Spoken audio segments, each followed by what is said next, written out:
ให้มีหมอสามพังคนเดียวซะเกือบสิกิ้งนี่เอาปั่นมา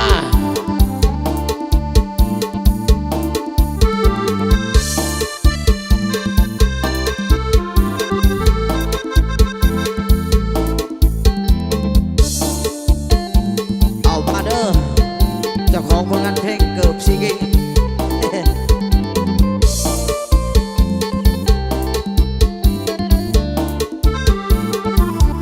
ประตูห้องเช่ามีรองเท้าสองคู่เคียงกันคู่หนึ่งนั้นเป็นรองเท้าเธอพี่จำได้ดีอีกคู่หนึ่งไม่เคยเห็นเลยก่อนนี้แปลกใจอะไรกันนี่หน้าห้องน้องมีรองเท้าผู้ชายหรือใครกันเล่าลืมรองเท้าไว้หน้า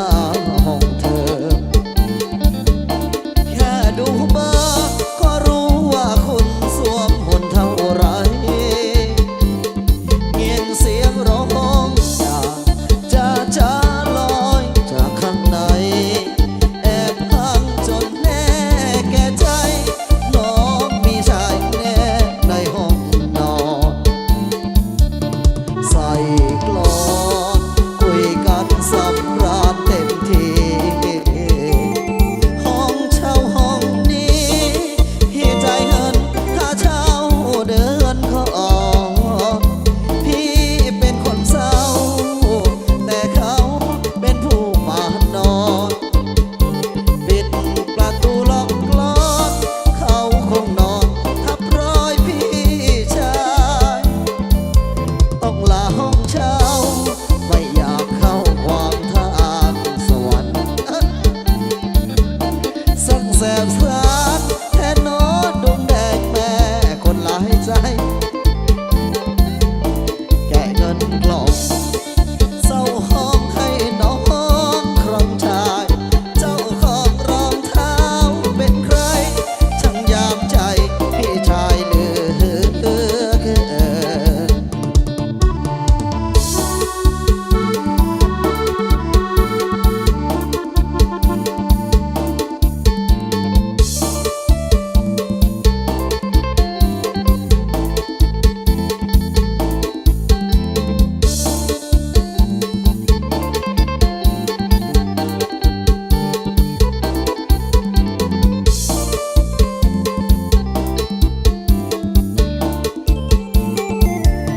ใส่